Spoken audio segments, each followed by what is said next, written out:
mission fraught with dread. And if they proceed but don't succeed,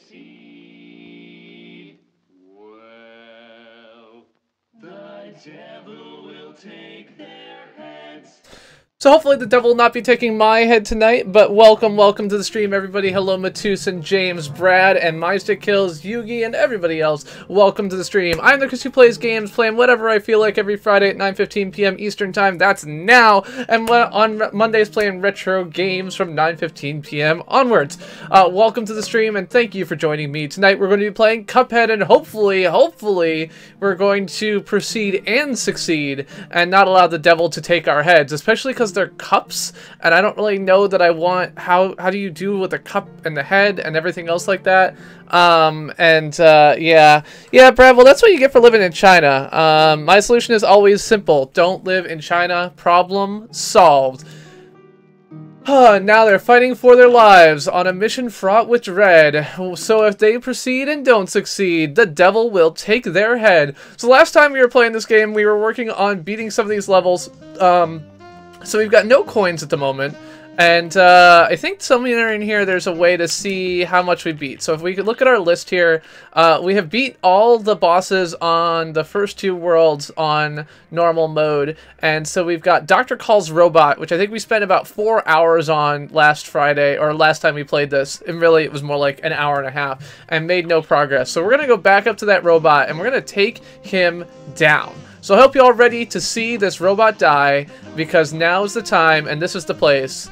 We shall see, we shall see. Hello, Leif, and everybody else. Welcome. A great slam and then some. So we will see if we beat the robot this time, Brad. We are going to see. So the difficult thing about this robot is really the third stage. The third stage is extremely long. You know, the first two stages by comparison are like, you know, one very small chunk compared to the final stage. And so that is different than a lot of these other levels where, you know, the stages are more even. And because it's just so long, it just feels very, very grindy. By the time you get done to it, you get to the end of it. So, all right, what do we got here? Boom. So one thing that I have learned is that, you know, for a lot of these games that require a lot of thought, you know, by the time I get to the end of a stream, I am really out of luck and out of energy. And so by doing this one first, my hope is what's actually going to happen is we're going to finish this game. After we finish this game, we're going to go ahead and switch and play Mirror's Edge. So my hope is actually that we're going to finish up both of those games tonight. So we're going to see how it goes. I'm not going to make any promises. So yeah, this part is just long and hard, and that, yeah, as you can see here, those first two stages, very narrow, very short, but this one is quite long. Anyway, happy Friday, everybody. I hope you all had a lovely Friday. I spent too much of my Friday cleaning up from various failures and flaws of the last week. As I was pointing out to my coworkers, I had 4 postmortems open on my computer earlier today that I was helping write. So Game Dojo asked earlier this week on Twitter, he said, you know, does anyone like write down what went wrong here and figure out how to make sure it doesn't happen again?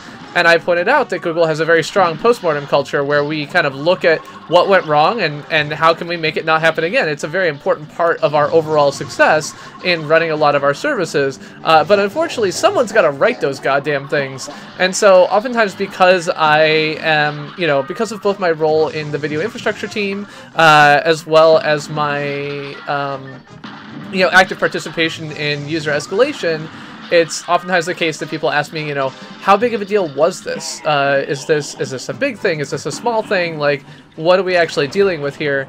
And so, you know, this weekend I was measuring a major Comcast outage in the Bay Area that triggered, you know, Reddit posts on our Comcast and our Bay Area, as well as the normal, you know, of course, our YouTube. I was digging into the issues with custom emoji being blocked by chat, you know, the removed by Google moderator. Yesterday, you know, there were a whole bunch of users who had their playlists removed, many of which were likely spam, but enough of which weren't to generate a lot of noise. And so I'm like writing all of these docs on like, how do we make sure this doesn't happen again?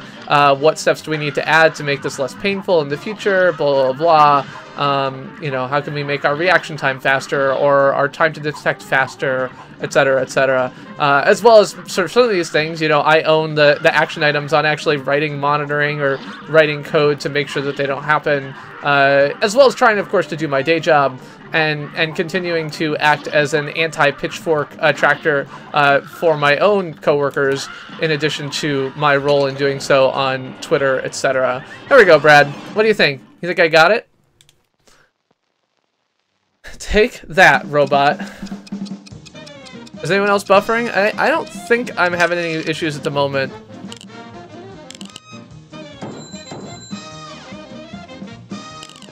B+. Alright. I didn't quite beat it very quickly, but I got it. Ta-ta!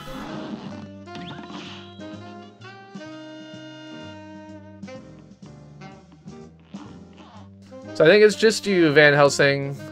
Sorry to say. Alright, so we took out that robot. So as I said, that's the robot that I spent like 45 minutes on last time, but I always play better at the beginning of the stream than I do at the end, and so I really should have remembered that and just kind of like called it earlier, but what can you do? Did I... Okay, I have not done this yet. High seas hijinks. Oh, okay. I was like, I did the boat thing, but then I realized this is not the boat thing, so never mind. Hello, weird mermaid lady. Oh god. Okay. Alright. She reminds me of Betty Boop. I mean, really, actually, I was, so someone had taken a screenshot of, like, a Betty Boop comic, or like a GIF or something from Betty Boop, and posted it on Twitter, and initially I looked at it, and I was like, why... where did this, how's this person playing Cuphead in black and white? I think something along those lines is what I was thinking. It is the level to which Cuphead really achieved the 1930s cartoony look is really, really impressive. I think they did an excellent job at mimicking that to the point that, you know, I was fooled in looking at this. So I thought that was pretty impressive, so. Snapclick Cat, it's good to see you. Happy Friday. Snapclick Cat is a big fan of Cuphead. She's been working on her S ranks across the board. Although, as far as I know, she's probably beat all of them by now because she's a much better Cuphead player than I am. But we are doing just fine. No problems here. God damn it. I lied. There were problems. Alright. Let's go. Come on. Take a bomb to the face. How about that? Oh, now I gotta come back with a fish and shoot me with it? I see how it works.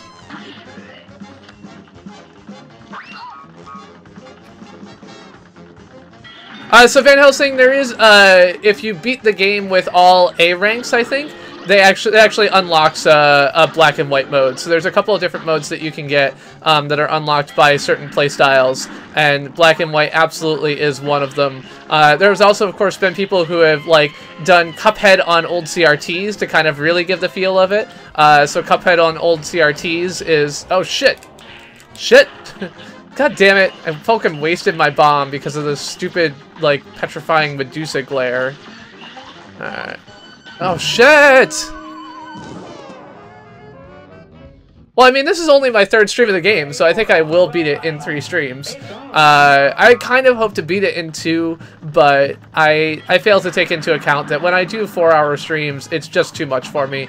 You know, the fact that a game can be beat in 8 hours does not mean that I can beat it in 8 hours of streaming because, you know, one, my streams that are 8 hours long are not actually 8 hours of playing a game because I got CPG rants and random other shit in there, which I love. I mean, don't get me wrong. It's an important part of what I consider to be the important part of my streams, but it is also the case that I sometimes forget that when doing planning or thinking about these things, and I should know better by now. I mean, I've done this a million times. I think like, oh, you know, how long to beat says this will take 4 hours, so it'll be 1 stream, but that's never how it works, so. Yes, I have been playing on a different file, so that's part of the reason why, in this case, I expect to be able to beat it this time. But the amount of time that I took to beat it off stream was about 2.5 more hours. So I've mostly been making sure I could beat the goddamn robot. Like, the robot pissed me off so bad, and the amount of time that I spent on it, that I basically just wanted to get it over and done with very quickly. And so basically every time I've played Cuphead for the past week has been, okay, let me redo the robot and make sure I can kill it on the first time. So I've been doing that. Oh, that's right, Van Helsing, you're in a hotel. Of course your internet is going to be terrible. I didn't even think about that until now. So yeah, the robot just pissed me off so much in the last stream that I've been spending most of my effort on that. I did spend a bunch of time trying to practice Lord Dice, and I like to try and get the dice such that I actually, you know, complete them in a reasonable amount of time,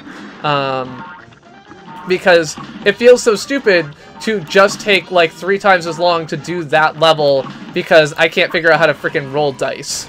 Alright, I'm gonna hit you with that.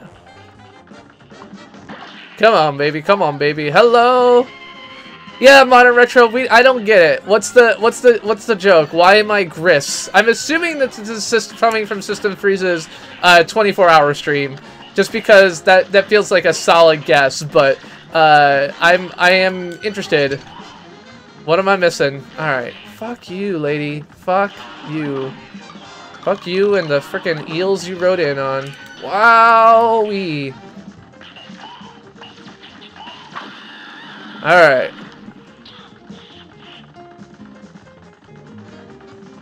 So yeah, I went through the rest of the game to try and get a sense of how long it would take, but I have done very little actual practice on a lot of it. Hello, Psycho Mike, and have just went through most of the levels, but Robot was definitely my weakness, and I spent a bunch of time practicing the various Lord Dice things, just because that's the kind of thing where, like, watching me fail over and over again can end up being so frustrating, and I know it, that I don't want to get into that situation. God damn it.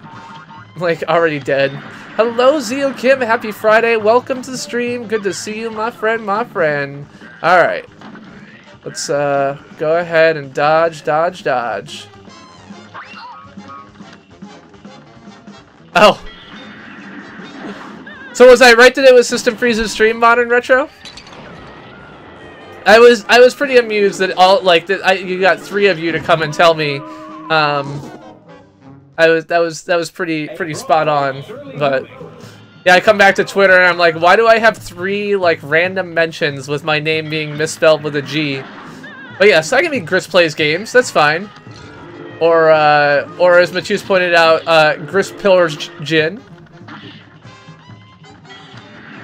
Alright.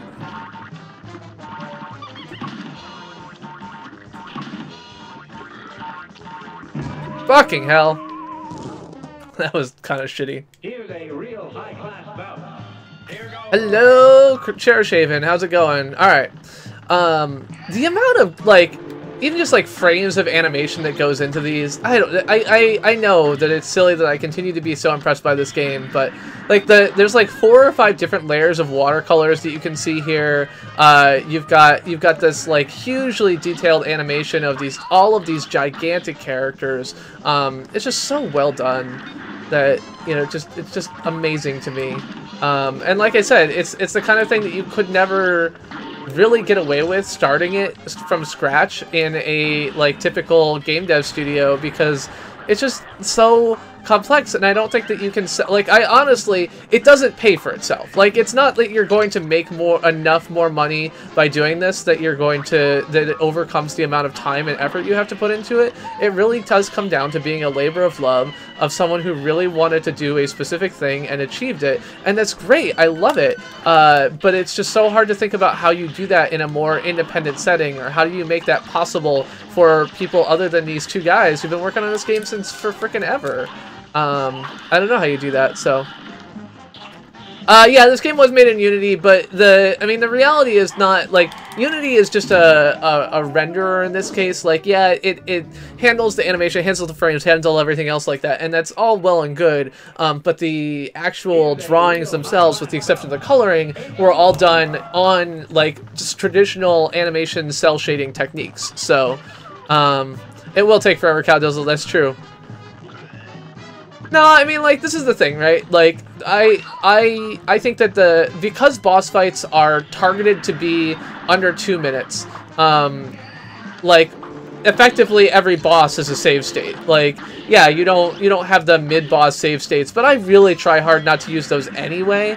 Like, I know that I don't always succeed, but it is very much a goal of mine to never cheat quite that hard, unless I've been failing at something for a very long time. So I would have used them on the robot the other day, but like I pointed out, you know, like, I pulled the robot off with no problem starting at the beginning of the stream.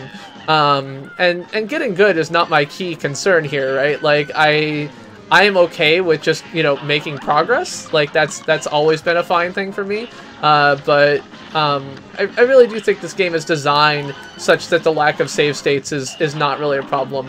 And I realize that, you know, this game does have a difficulty level which is kind of commensurate with a lot of NES games, but because it has more of the modern game design ethos, it doesn't end up being as painful. Oh, shit.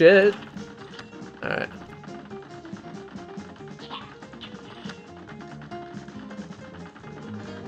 So she's gonna do her thing soon. Oh, fuck! I even made it out in time and just could not get there. Alright. Boom!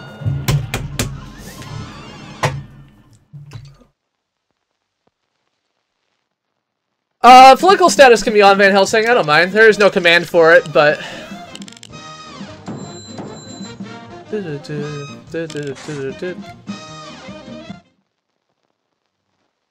GG, thank you very much. Appreciate the GGs. Give me a CPG hat for any of you sponsors out there. We'll get the hat spin going. Boom shakalaka. And we're actually wearing a very special shirt today. You can't see it because it's under my sweater, but... So today I got a message from the mailroom at the office. And they were like, hey, you've got like 3 packages here, one of which dates to last year. Do you want to come and get them? And I was like, oh, sure. I didn't know I had a package there from 2016. And so the package was the YouTube Gaming first anniversary t-shirt. So this is the t-shirts that the YouTube Gaming team got for the first anniversary. You can see it's got the YouTube Gaming heart logo with a cake made out of a cake. And so, yeah, so I've got that shirt now. It has been sitting in the mailroom at my office for the last long time. And I finally went and got it. All right. I'm going to check to you. Alright. Let's do this thing. Donuts are cooler. Alright. Oh shit. I was like, I'm so used to the freaking like airplane at this point. I'm like, why are my shots not going all the way across the screen? Alright, I honestly don't remember. I don't remember the last time I played as actual Cuphead.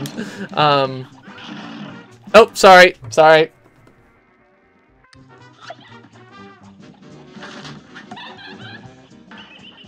Nope, oh, I should have parried that. God damn it. Alright, it's fine. All's well. It's gonna take me a couple seconds here to get back in the groove. Like I said, all I've been practicing for the past week is the goddamn robot, so we're good. Everything's fine. It's all well. Anyway, hello, Cowdizzle. Welcome to the stream. It's good to see you, as always, my friend. Happy to have you here. Alright, I have no idea what's going on. I don't know anything. Alright, things are trying to hit me. That's bad. Fuck! Okay, that did not go well, but it's alright. I expected that to not go well. I mean, I got through 1.5 things, so... hey! Fuck. That was stupid of me. Don't stand right next to the boss. Okay, fine. Blow your kisses off the thing. Yeah, I mean, Kat makes this whole game look ridiculously easy by comparison. Like, she's playing on, like, super hard mode and walking out with perfects and everything else like that. Whereas I can't even freaking parry a heart. I don't even remember how to shoot things. Like, that's how bad I am.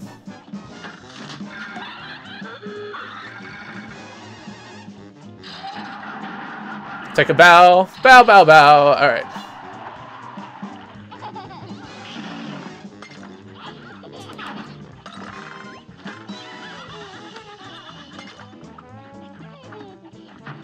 Oh, there's a weird guy standing in the background there. Like the details, like just the little details. I mean, this is something that gets me in all games. I was actually reading kind of a summary of where, like Super Mario World uses random numbers. So there's like, you know, random number generation is something that you can kind of like call out where it happens in the code and everything else like that. And I was like, and so they're calling out all the places that Super Mario World uses random numbers, and like 75% of the places that it uses random numbers are like simply aesthetic. Like they're just things to make it look better. So like there's like the level where there's like the house or something like that, and there's like little birds up at the top of it, and that's like, you know, there's like 6 different uses of the random number generator to appropriately do that, or to pick like the particular flickering state of candles in the castle rooms, or to pick whether a fish is blinking or not when it shows up in the level. And all of these things add, you know, just this little bit to the game. But, you know, because that's just like a little bit, you know, different, it makes a difference in how kind of realistic the game feels. And I think that, you know, I mean, realistic isn't the right word, but how much kind of you see all these things so you don't really notice and blah, blah, blah.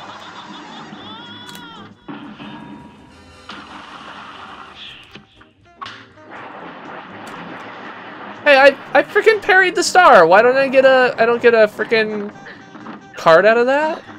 I don't know how the heck I'm... Okay, well, because I have Smoke Bomb, I guess I can just go through that, but I don't know how you're supposed to do that without Smoke Bomb. Fuck! Alright, well, that's fine. I'm getting to the end of the 3rd stage. It's not bad for, you know, 5 minutes of going through this, right? Oh, you use the star to get over. Okay, so that's why the star doesn't give me a parry, is because the star is for motion protection.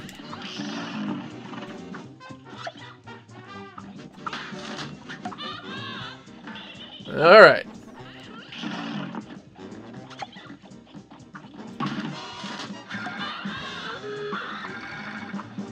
Alright.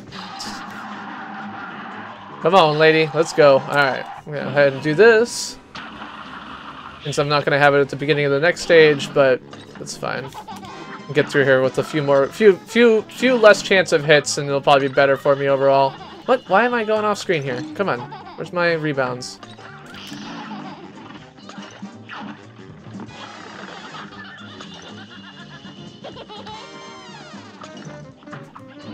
Alright.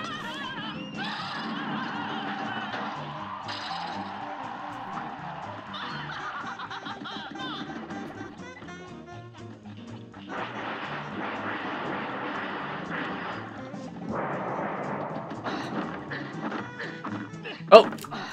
Alright, well, I used my smoke bomb anyway. Alright, we'll go ahead and do this. Cool, cool! We're doing good! Hello, Nico! Long time no see! Welcome to the stream! Oh, God. Oh, come on, seriously?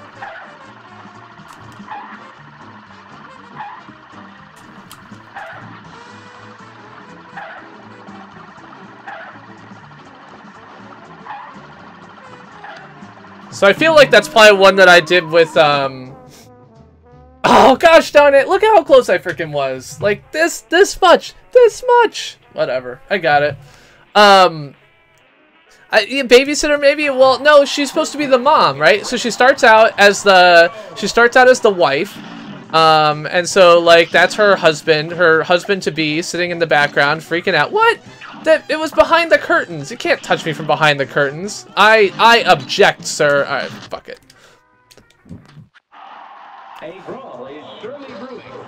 I'm the Hugh Hefner of YTG? I don't think so. Am I a virgin? No, I am not. I think that should be pretty obvious, but after 10 years of marriage that I might not be a virgin, but, you know, whatever. Oh, no problem, Nico. I mean, it's a stupid bug. I you know, saw people complaining so I open up Discord, and I've got a message saying like, hey, I'm getting this message, and I'm like, oh god, again, like I know what that means, but whatever, I'll deal with it. And then I opened up Twitter, and I've got a DM from someone saying the same thing, and I'm like, okay, clearly this is more widespread. It's not like a one-off, it's like actually broken. And then I opened up and did a search on Twitter and found like 3 other people mentioning it, and I'm like, okay, clearly something is broken. Reached out to the team, and they had already filed a bug and were working on it and everything else like that. So I didn't do nothing other than, you know, explain some things on Twitter, but I'm glad we were able to get it fixed relatively quickly. And, you know, as I said to Game Dojo, the problem is just to, you know, write a good postmortem so we make sure it doesn't happen again. That's all you can do. Oh, I thought I was going to be able to dash through that. Yeah, so we do actually have Google, like, if you report a message, it can actually be removed by the moderation team, but obviously it wouldn't be removed in, like, 7 seconds. Like, no one is sitting here and removing every custom emoji message you have, and so it was just that we had enabled a filter that was designed to protect from some spam, and because of how these messages were being delivered, it was triggering inappropriately much more often than it should have, and so there's a whole long things that was kind of silly. So yeah, I was gonna say exclamation mark Discord can do that for you. Hello, Chris GC8. Oh, I can just do this to you. Take that, lady. But yeah, so now she's a mom. Before she was a bride, now she's a mom. And then I guess later she's like turns into an angel. I guess I don't get that part as much. But I feel like that's her husband back there now, and so I kill her and she turns into an angel. Meteor. Oh, fuck. Right, of course.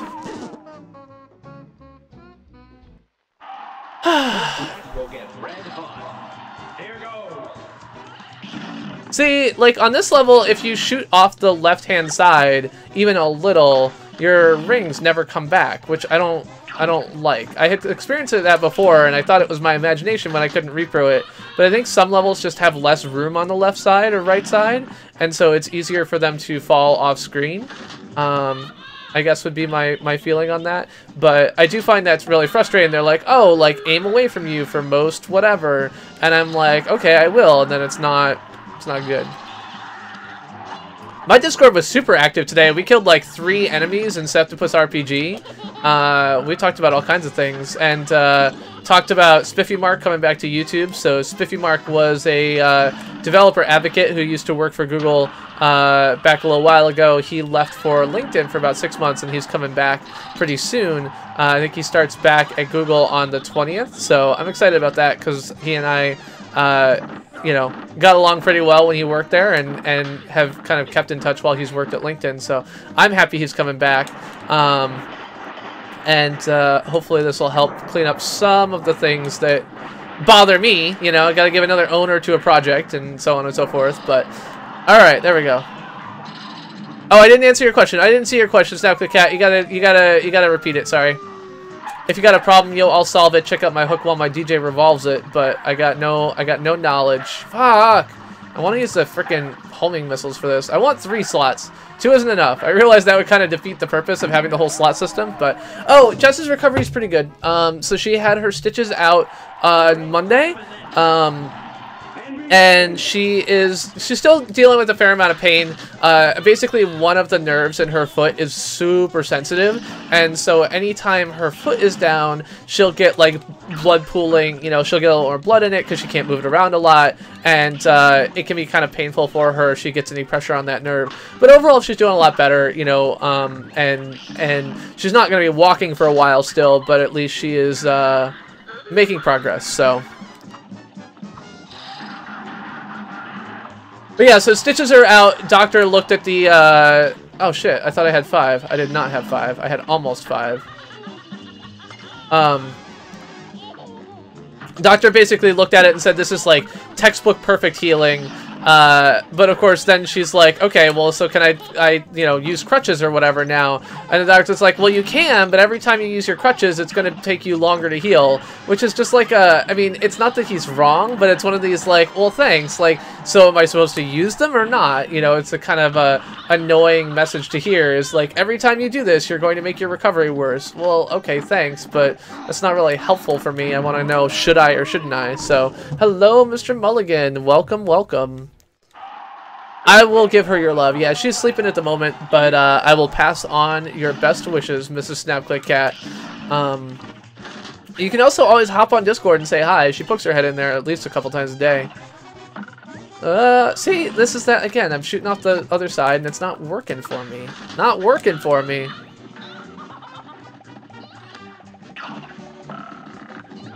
Oh, fuck. I went exactly where her feet went. Smart move, me. Ba-doo! Ba-doo! But yes, welcome to the stream, Mr. Mulligan. Welcome, welcome, everybody.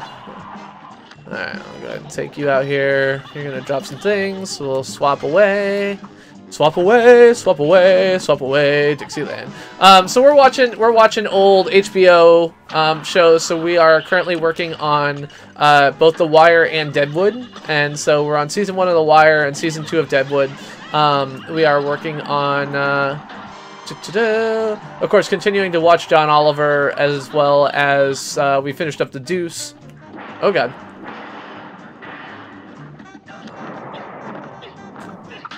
Alright, so that... Oh, fuck! Why am I...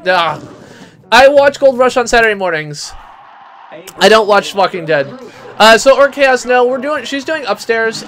So we have a multi-level home, but she is doing the upstairs because we have a bathroom up here, and there's a little bit more room in getting from our bedroom to the bathroom. The bathroom on the downstairs level is much tighter as far as space, so she has a small knee scooter that she can use to kind of get from her bedroom to the bathroom. We've got a mini fridge up here, a microwave, a toaster, so that she can do at least a little bit of like warm food for herself while I'm out. And it's working out okay.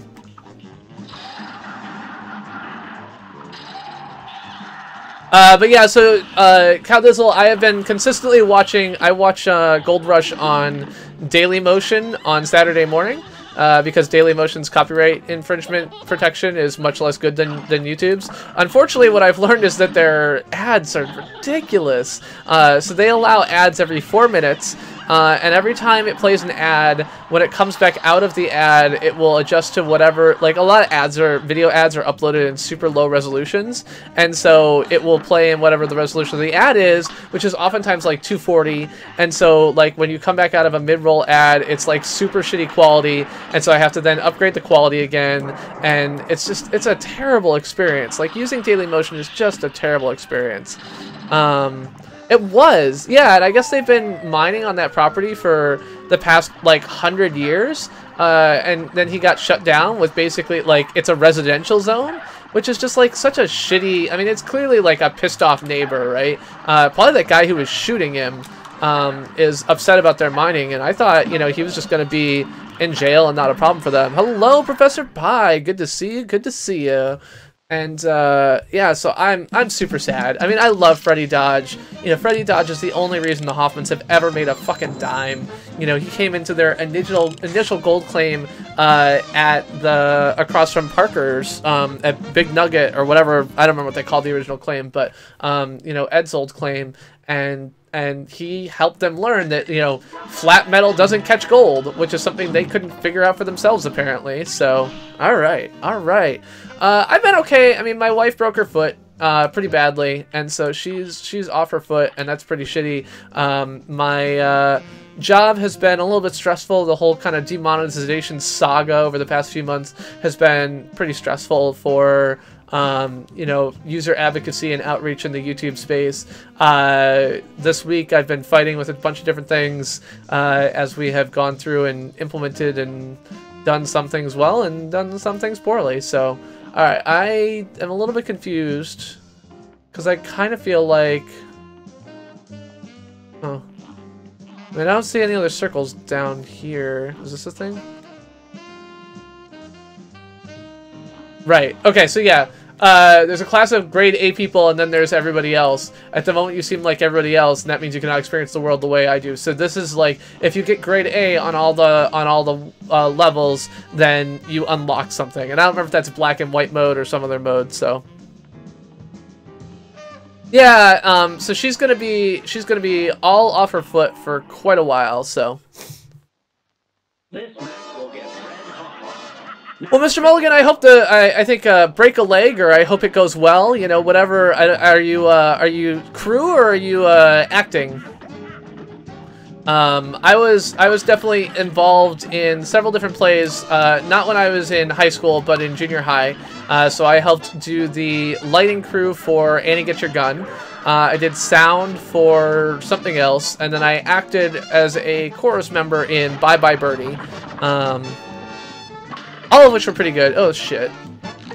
I knew that was going to be a problem. I don't know why I did not adjust for it. But, hello, Brad Pritchard. Oh, or Chaos. That whole, situation with, like, the reality is that one of the problems is that many things that are done on YouTube that go wrong are very fast reactions to spam and abuse, and so, you know, either overly fast or, you know, as you know, we've done a bunch of testing, but we have to do this poorly, right? So if you look at our classifier for ad-friendly status, no one at YouTube thinks it's working well. We do think it's probably working as well as we can make it given the time we've had, but no one's looking at it and being like, oh yeah, it's right most of the time, or other things like, or not, you know, when it selects a video for being demonetized, it's right most of the time, because it's not. It's wrong most of the time when it selects a video for demonetization, and we know that, but we have to implement it anyway because we have this other pressures from advertisers and everything else like that. And with the sponsor emoji thing, it was very much a, well, we have to implement this now because we have this other, you know, factor that is causing us to implement it now, and it sucks. It sucks whenever that happens. It sucks when we have to make, you know, these either we have to or we do make these overly rapid decisions that are spam related, and I understand why we do, but it is 100% multiple people. It's actually a team of contractors led by Jordan Esparza, who's one of my favorite people at YouTube. So Jordan and Catherine, who run our social support teams, do the kind of the lead for it, and they, as well as Catherine McChrystal, and they're all great. They work really hard with all the teams who are building features to pass on to the you know, analysts who work on the site, or on actually sending the messages, what they should say, what they can say, etc. They deal with escalations, so when, you know, Casey Neistat posts, it'll be escalated to someone who's a full-time employee to give a response, and everything else like that.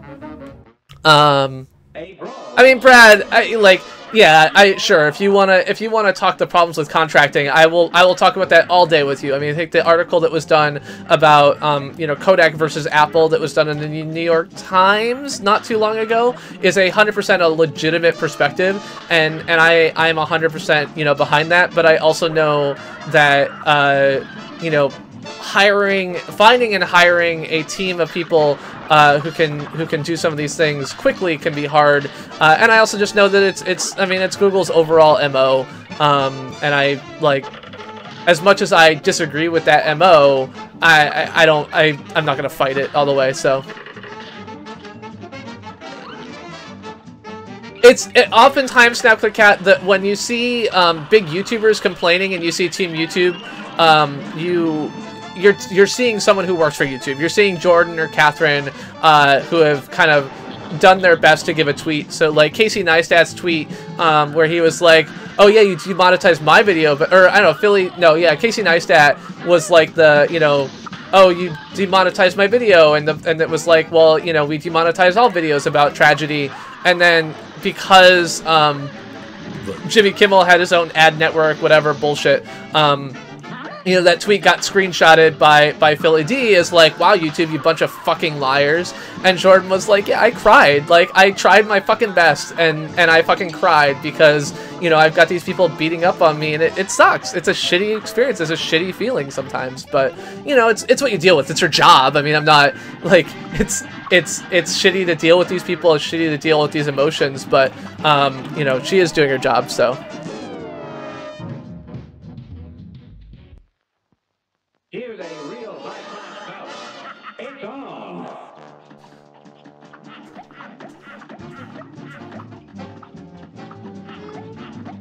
I had a long conversation about whether Google should unionize with a couple of my coworkers recently, or tech workers more in general. You know, I've considered joining the IWW, the International Workers Union, or IWU, sorry.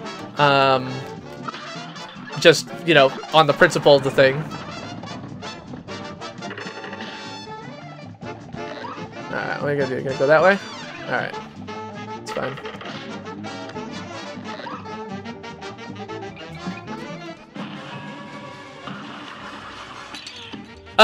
No, I mean, like, if I could tell you, you would already know. I don't hide things, so... God damn it. This match will get red hot. Now go!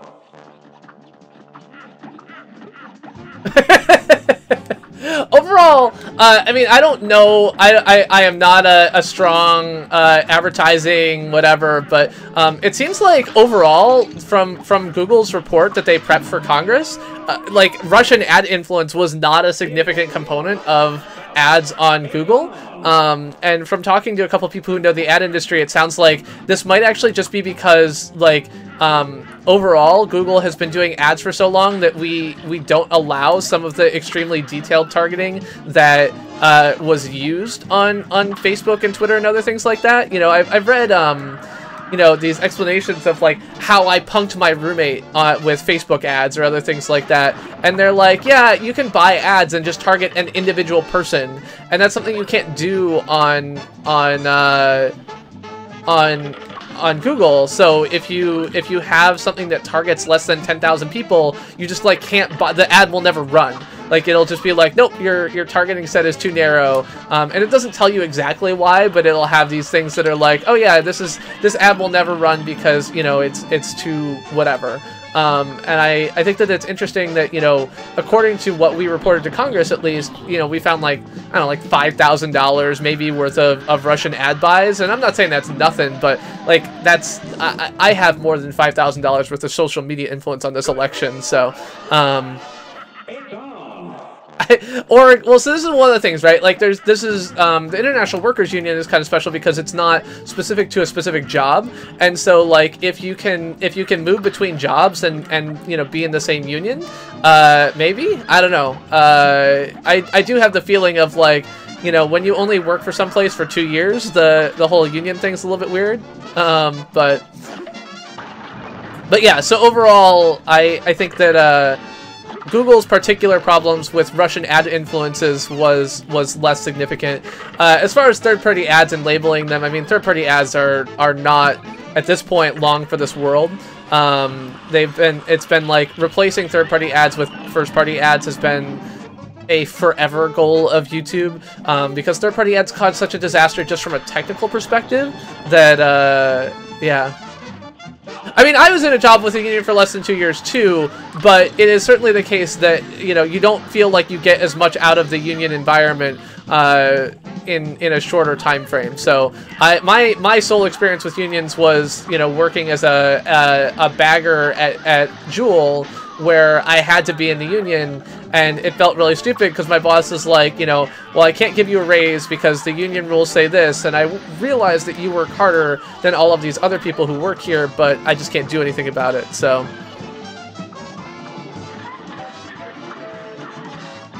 but yeah, overall, I feel like, you know, there's so many things these days which basically come down to, you know, we got rid of unions, and it turns out that they actually do good things for the world, and so maybe we should do something about that. You know, it's kind of definitely it feels like, you know, workers' rights, and whether it's health insurance or you know, not replacing employees with contractors, or making sure that you have someone who can represent you in your dealings with HR, or, you know, having someone who represents you. You know, I think a lot of the sexual harassment stuff is the type of thing where, you know, being fired for retaliation and these types of things, like, that's the type of stuff that unions are designed to help protect against. I feel like, I don't know if they do a good job, but that's what I've always felt like, is that those are the roles that unions play.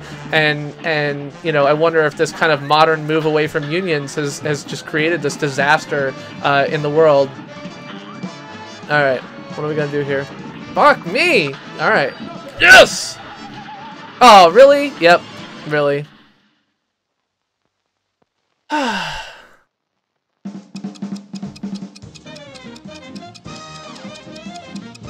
Alright, that was too long, but I did it. Hat spin! CPG hat for all the sponsors out there. Give me a CPG hat emoji. There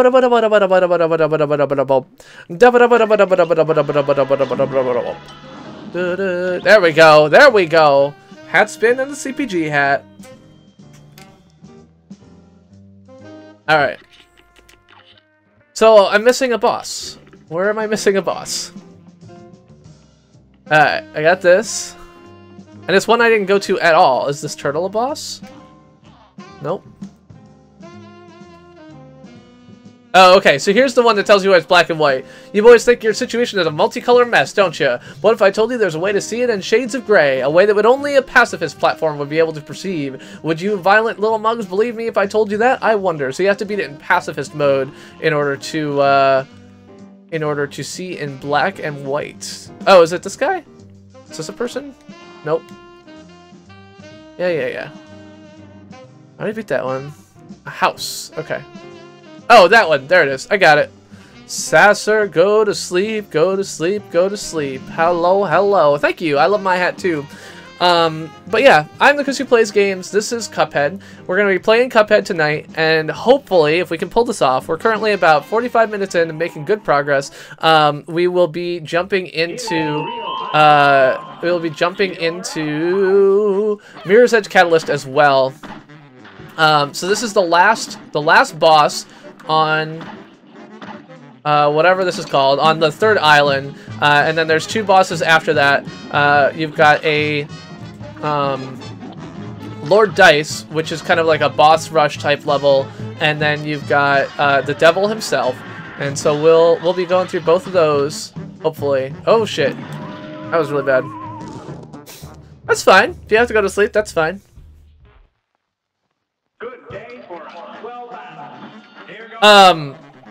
So yeah, the overall tendency to use contractors for things is one that I am generally not down with. I think it's a bad practice for the world, and it is especially unfortunate given that you know, it seems like there's all kinds of shenanigans that companies play with contractors, but that is how Team YouTube is run, and it is how a lot of Google stuff is run. It's, you know, run by a team that is kind of led or managed by an internal and works with a bunch of contractors or other people outside of the company as extra hands. And so, good or bad, shitty or terrible.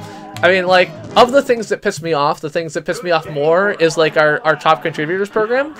These are people who are effectively, you know, doing a job that not only, like, should be done by an employee, but that we pay employees to do, and oftentimes doing it better, and does not get the rewards of that. And so the kind of like, oh, you get a free trip to Mountain View once a year to go to the conference, or you get access to, you know, early features or other things like that, it just does not make up for it in the slightest. And so, you know, these folks are absolutely crucial to our overall user support efforts, do not get nearly the credit they deserve, and I think that we should be more aggressive about hiring those people. But I also realize that with programs like that, you know, you have to, like, finding people who would be good for that job is actually hard.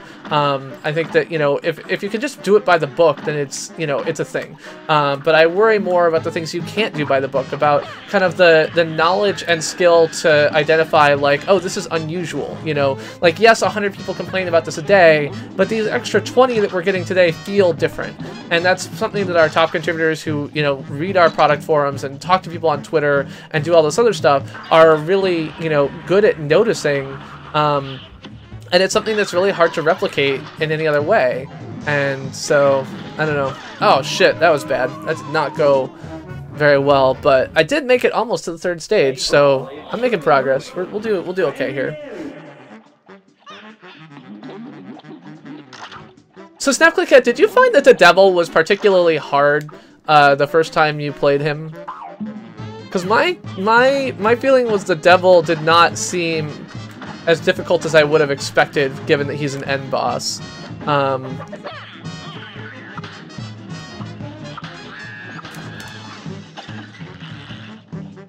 But I don't know if that was just my experience. Okay, I'm glad I'm not the only person who thought that. Alright. Oh shit. I don't know what's going on. I don't know what the hell I was supposed to do there, but whatever.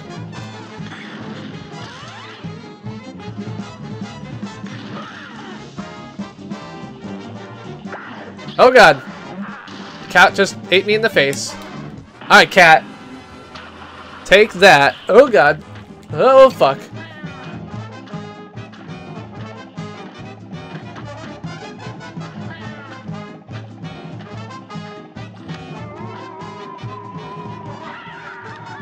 Oh fuck! Oh Jesus Louises.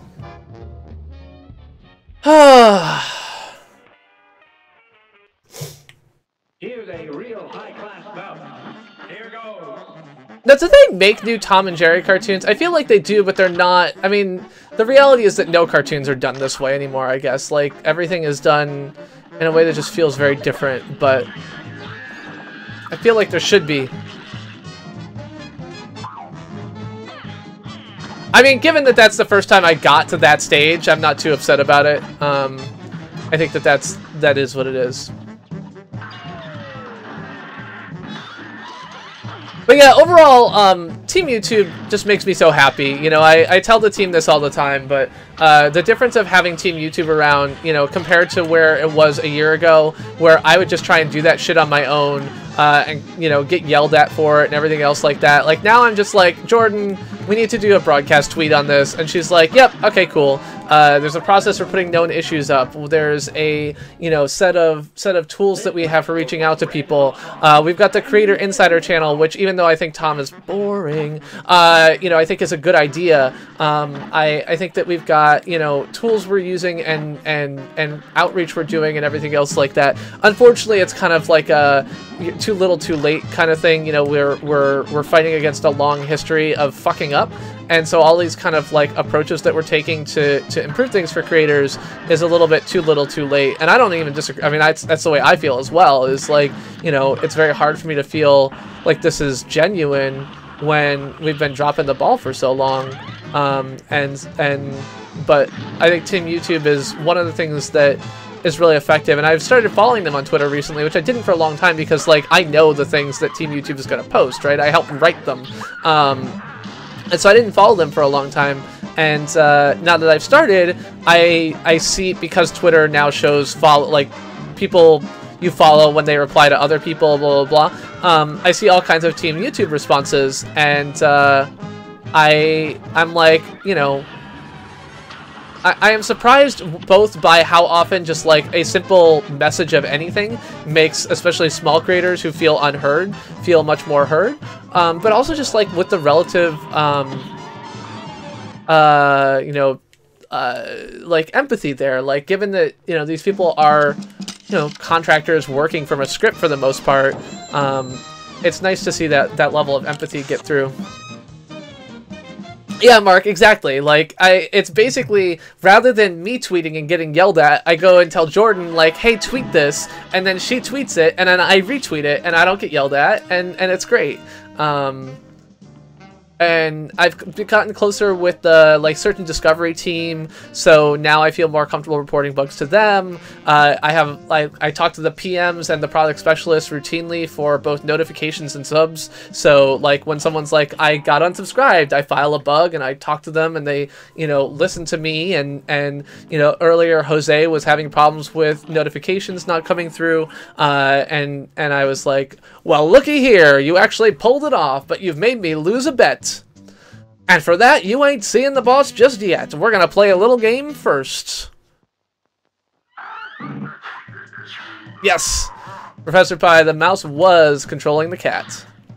So this is the part of the game that's kind of like, so it's basically a game board, right? It looks like a roulette wheel, but it's a game board. And so what I want to do is land on the things that have the hearts, because they will give me an extra heart, an extra HP, or the green things because they're safe. So my goal here is going to be to roll a 3 on the die. By pairing it at the right time, god damn it, which I failed to do. And so now I have to do this. Hello, Drunken Solitaire, welcome to the stream. And I freaking hate this part. Like this boss bugs the crap out of me, especially the early stages where you've got all 3 of these things up. It's like, oh my god, it's like, you know, World of Warcraft when you're in Ulduar and you've got the 3 like, you know, Mountain Kings or whatever, and you need to beat them all. Oh my god, it sucks. So my life does not recharge between these bosses, and so I need to you know, get on the levels that have those hearts, because those hearts allow me to actually recharge. They're the only way I can recharge on this level, so.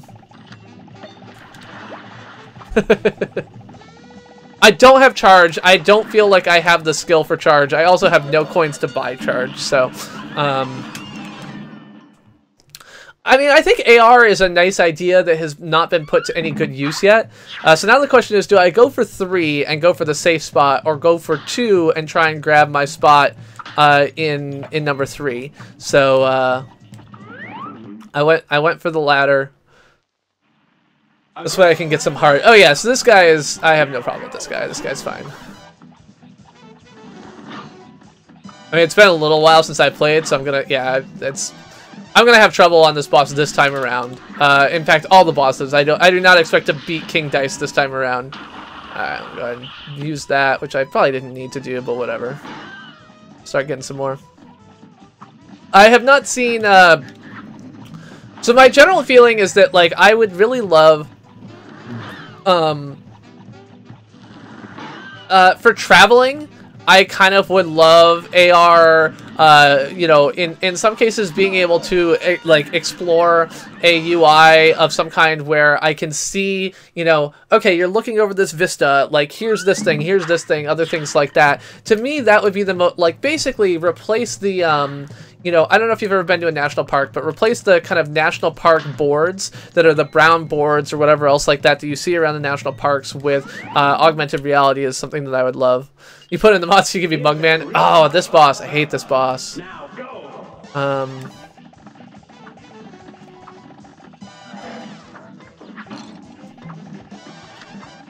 And so, like, to me, that's the kind of, like, I want AR to be at the level where I can do that. And so, like, I love games and I love everything else like that, but I just don't feel the same way about it as I feel like some people do, where AR is the end-all be-all of everything. And I'm just like, no, I just want, like, I want it to be actually augmenting, you know, information I care about. I want it to be adding information to a scene. I want it to be giving me something I can't figure out any other way.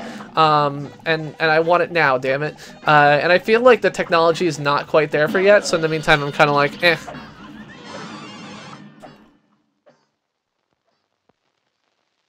Oh no, George Decay. I like George Decay. That's sad.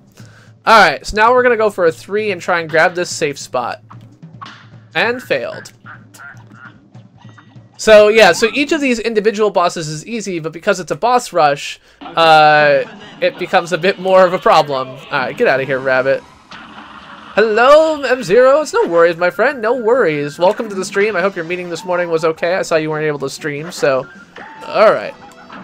I did figure out that smoke bomb is a very useful thing to have on this boss, because then you can just dash in any direction through these things, and don't have to worry about it being exactly the thing. Of course, you have to wait till they actually trigger. God damn it! But you know, yeah, I gotta pay attention here. So yeah, so each of these individual bosses is not that hard, but the overall combination of them is quite difficult. So in this case, I am not gonna go for number 1, even though there's a heart on it, because I hate that first boss. Gotcha. A great slam and then some. Oh yeah, so on this boss I actually used the... So this is a case where I did it differently on my other save than on this. On this boss I used my homing missiles a lot, to great effect, which I won't be able to do here because I don't have those equipped. Probably Gianna. I've gone through this a couple times, and what I have learned is that I am no good at rolling dice, so... Yeah, M0, I've just felt like it's been a long week for me in general. I mean, I will say, like, I mostly feel like a lot of the hard things that I do in my daily job end up with me being, you know, more incident commander rather than writing code. And so it's only through a super effective set of teams that I work with who are able to respond and do things. And so, like, you know, last night I was dealing with a team that's based in Zurich, and they were working until like 9 o'clock at night on something, and were actively, you know, kind of participating in chat and communications and everything else like that the entire time. So I was really happy to have the support of a great team. And I found that that's actually been the case for a bunch of things recently, is that the teams that I'm working with are extremely diligent, extremely helpful, etc., etc. Alright, well, that did not go so well. Let's see if we can grab another 2 here. Nope, of course not. At least this boss, I feel like he's easy, so yeah, this is why I said, like, you know, if you can roll the dice perfectly on this boss, it definitely makes it much easier. And so I did actually do like 2 hours of practicing where I just like tried to get really good at rolling the dice, but I failed, you know, completely. Asking in that case is completely irrelevant, Van Helsing. When you have absolute control over someone's career, asking is irrelevant. Consent is much different than just that. Oh, seriously? He was a freaking gone. Like, say no and get like, hey, I'm going to take out my dick, and if you say no, I'm gonna fire you. You okay with that? Is basically what he was saying. It's not a consensual thing. I'm not gonna say it's as bad as, you know, Roy Moore's 32-year-old dating a 14-year-old bullshit. But it's inexcusable garbage. Okay. Fucking hell. See, I just can't roll the frickin' die. Here's a real high-class bout. You're up.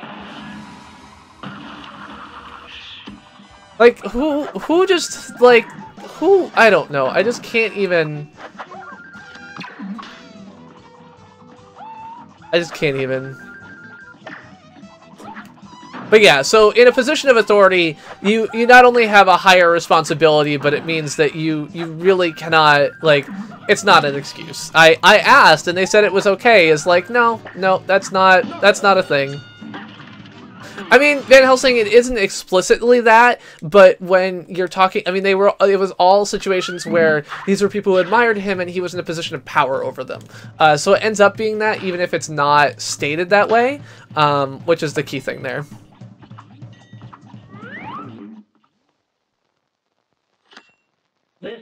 Oh, shit. This lady. I hate this lady.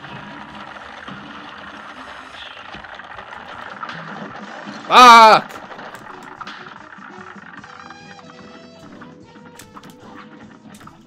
I guess it's easier when you have smoke bomb, but...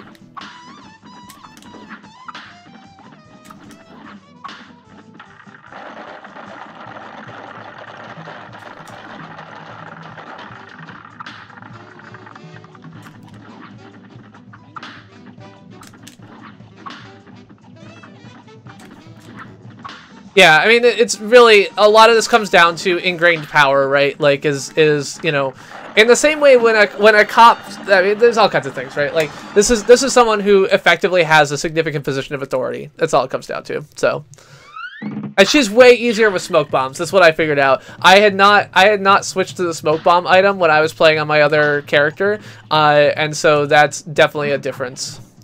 So here's the problem. As soon as I get to Fiend, I am going to go up against this guy with only 2 health, and it's gonna suck. Oh shit, see, like, bad. Fuck.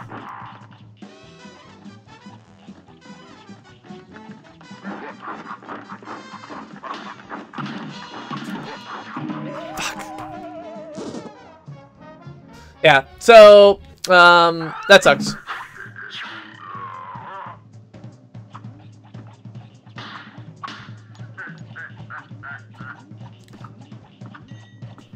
And back to the beginning. Here's a real high-class bout. But yeah, so comparing this to the Devil is just like, I don't know. This felt a lot more difficult, at least when I did it the first time. So I don't know if I'll feel that way the second time as well.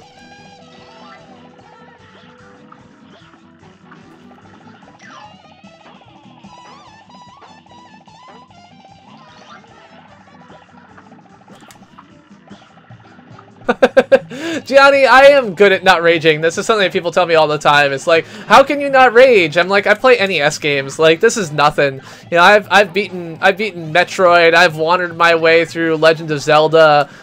You know, I explored Return to Zork. I grew up in the era of games in the 80s and early 90s where pointless toil is the reality of the game. I am honestly I played Super Mario Brothers 1 probably for 100 hours and never once beat it. So to me, this type of toil is just not even, I don't even think about it. Like, at some point, I will get frustrated. Like I said, like, you know, 2 hours into the robot fight, I was like, you know what? I am so fucking done with this fight. But this type of stuff where I've been playing this boss for like 20 minutes, less. You know, it's like, it doesn't even matter. It's nothing.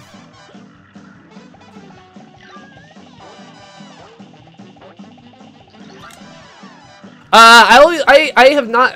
Are tickets for PAX East on sale yet? I have not made plans, but I did tell Narcos he could sleep on my couch. So.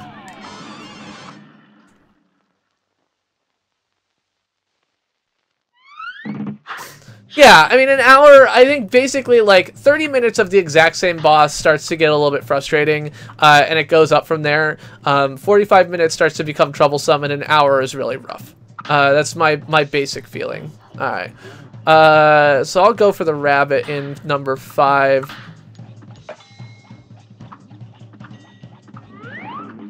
Well, and the other thing about this boss is that you're not on the same boss the entire time, right? So even in a case where I'm on the quote-unquote same boss, it's not, because there's so much variation here. So, like, King Dice, I think, is actually a really well-done boss fight, or boss rush. It's all new bosses as opposed to just doing the old ones again.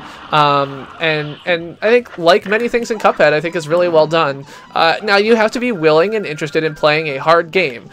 Playing a hard game is a skill and a goal that, you know, you have to think about. So, yeah, there we go. There we go. Hello, Will Matheson.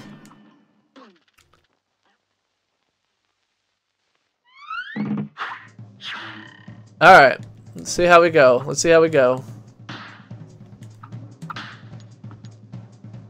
I don't remember what's behind door number 8.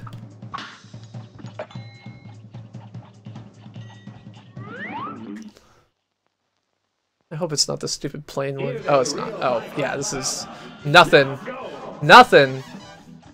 Oh, they're all related to the numbers. I just realized that because the 9 has all those like 9 panels too, right? I had not realized that at all. This just shows you how smart I am. I am not. Except the first one doesn't make sense then, because the first one is like has the 3 characters and it's like they should have swapped number 1 and number 3. Yeah, no, absolutely. 8 ball is easy. Alright, so now I need to roll a 2 and then a 2, I think.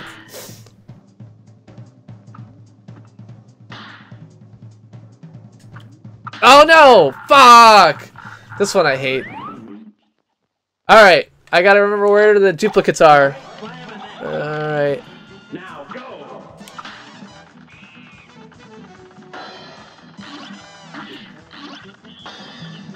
Fucking hell.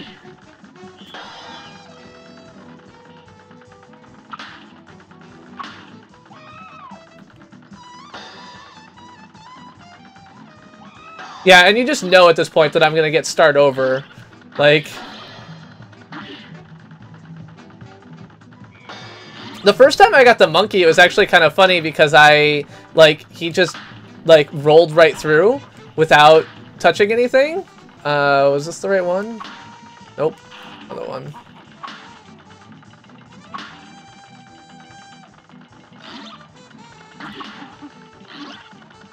Fuck. Alright.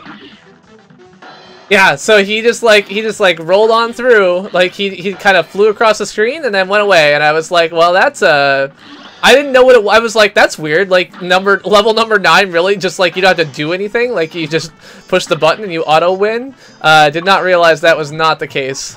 Oh, fuck! Shit! My perfect life. My perfect life. Alright. Hello, Alex Lemke. Welcome, welcome. Yes, we are on Dice King boss battle. I was doing so well, too. Alright, is that here? Nope. One of these days I'm gonna have a memory, but that day is not today. Alrighty, alrighty. So yeah, overall, with the variety in the King Dice fight, with the overall, level, it's basically a 10-minute loop to go through each of these, and... so that means, in general, I would say, on a 2-minute boss fight, I can do probably 10 repetitions, or in general, I can probably do 10 repetitions through this. But I can't, 10 repetitions through a boss fight is about how long it takes for me to get annoyed. So, a lot of these are just not that bad. Alright. Because 10 repetitions of this would be 3 hours.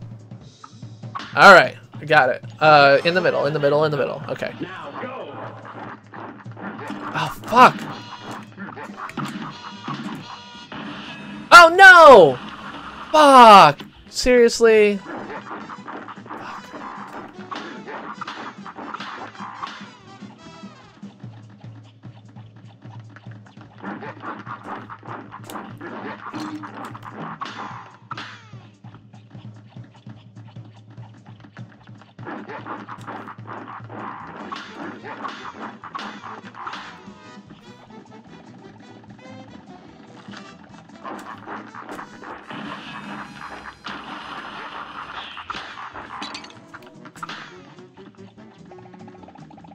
Yes! Woo!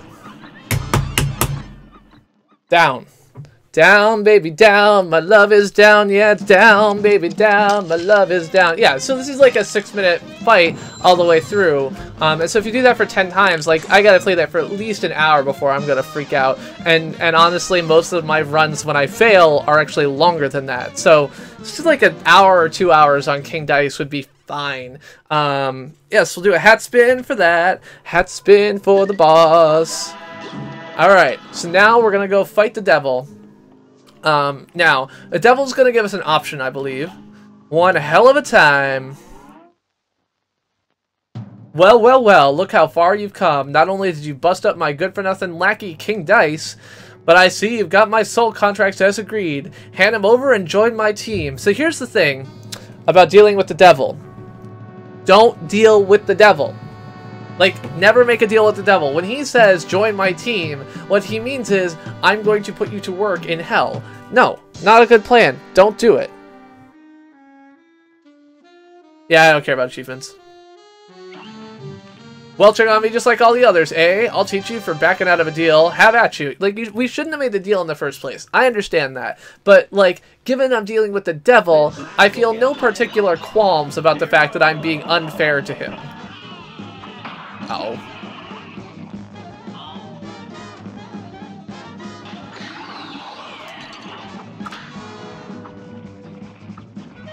Yeah, so I have no memory of the devil fight whatsoever.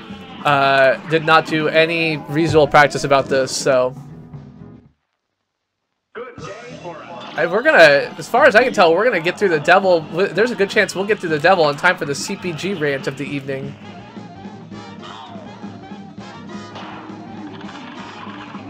Okay. Oh, what the fuck? What hit me?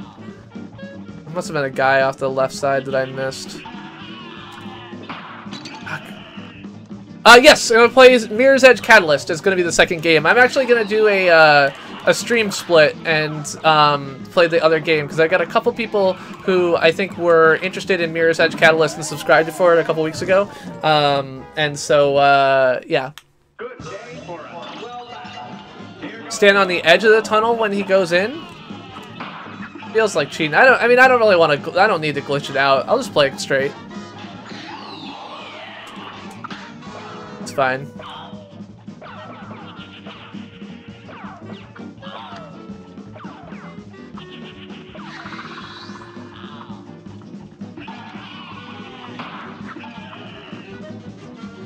But yeah, so Mirror's Edge Catalyst, I've got about an hour left of that, and so my plan is to go ahead and go into that when we're done here, and hopefully finish that game up as well.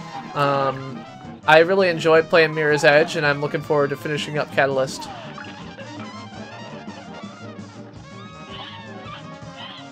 Okay. Alright.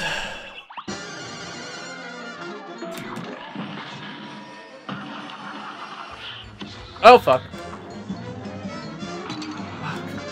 Oh, right, I had to parry that, not shoot it. Duh. Okay, so here's what I'm gonna do. I don't think I'm gonna get a lot of chance to use my triple shot. I am going to see if I can swap to the... Oh.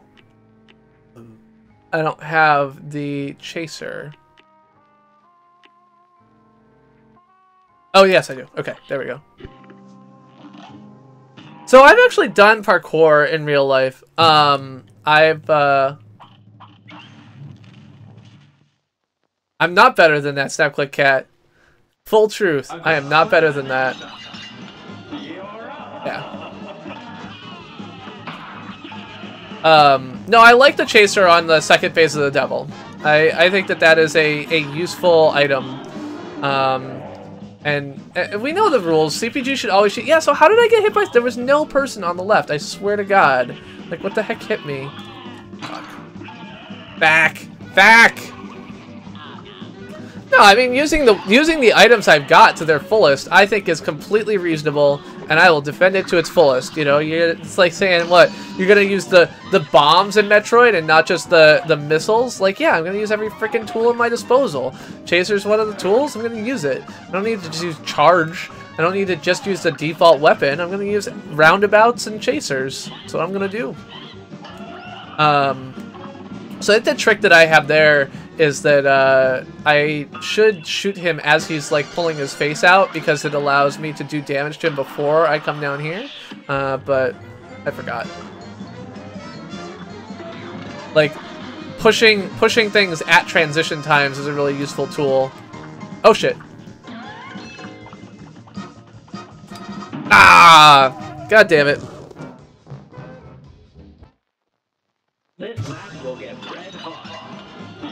No, I don't want to cheat really bad. I mean, I think I can beat him. I'm not that worried about it, but I'm gonna use the items available to me to their fullest. God damn it. And maybe not get hit right away. Alright, let's try this again. Good day for us. Well done. You're up.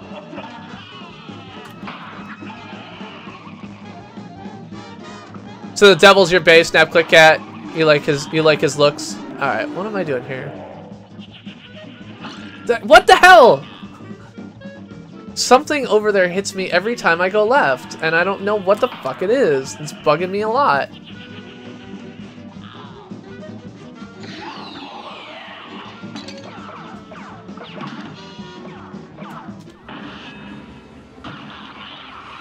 Yeah, so there, because I used my special to push the transition, But I checked, there was no purple devils coming from that direction at that time. So yeah, because I used my special to push the transition, he's going to enter this phase with less life. So it'll be faster to kind of push the phase. I hate those axes. Something about how they move just does not work well for me. I have a lot of trouble with it. There we go. Come on, give me something. There we go. Oh god. Fuck! Alright. So I did push him into halfway through the third phase. Not bad. Hello, Evil Spike Dragon. Welcome to the stream. Okay, we're doing good. We're all good. Everything's fine here. Like, I'm gonna... Okay, there's a purple devil on the left. Fine. Like, watch the left side for purple devils, because I am 90% sure... Okay, purple devil on the left. So now there should be no purple devil on the left, right? But I got hit! Like, I swear to... Like, there's another thing sneaking in from somewhere that I cannot see if I am on the left for even... Like, I need to... As he's going back left, I need to, like... dodge him, and... I don't know. Oh, shit. I didn't push the level? I thought that was going to do it. Fuck. Fuck! Oh, I did. Okay. I did do approximately what I thought, but it was not quite. I probably did it a little bit earlier than I should have. And it didn't matter anyway, because I already gotten hit twice, so whatever. Oh no. Oh no. Fuck. Yes. Pink fire was what I was going for. I just missed it.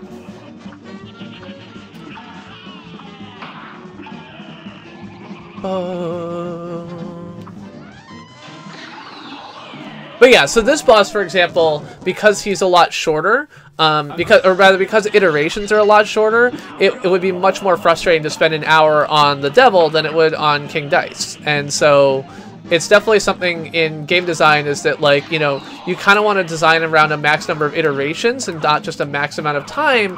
But the problem is that, like, this boss is just so much shorter than the overall boss rush, which feels like one boss because you have to beat it with one set of health, that it's hard to make it feel that way.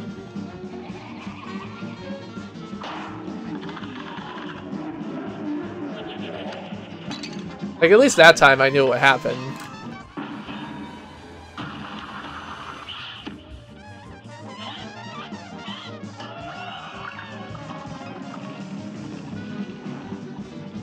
Use an Elmo milk?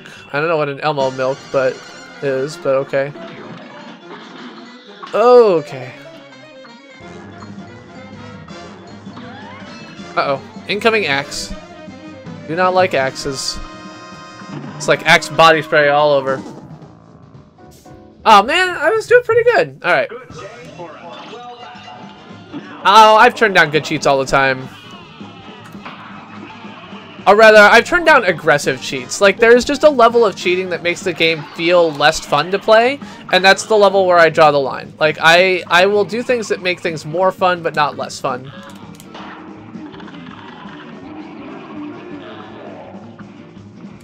Alright. I just jumped away from that edge as soon as I could, because I don't believe anything anymore.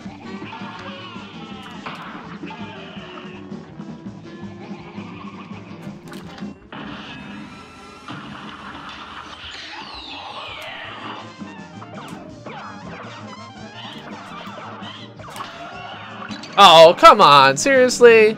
Hello? Spook this Logan Pauler.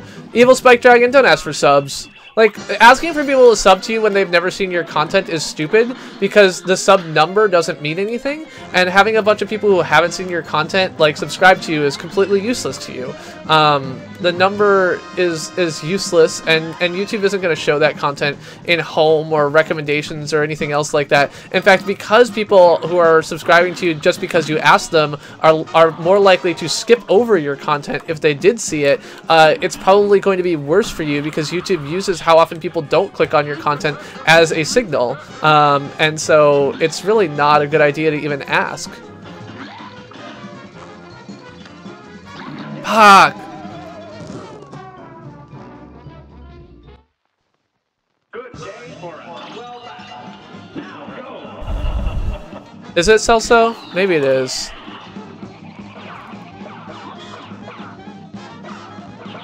Oh, I wanted the pink one, damn it. Pink bubble. Pink bubble. Alright.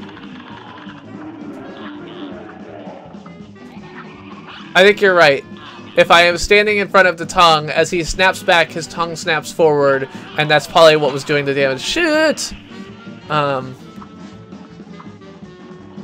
am okay. Someone time out Evil Spike. Spike, you were warned once. Your message was removed. That's it. Like, you take 5 minutes, sit in the corner, and don't ask for subs. This match will get red hot. I don't like to get into the habit of, like, retrying instantly, but if I'm gonna take damage in the first 3 seconds, it's really not worth it. Thank you, Jose. Appreciate it.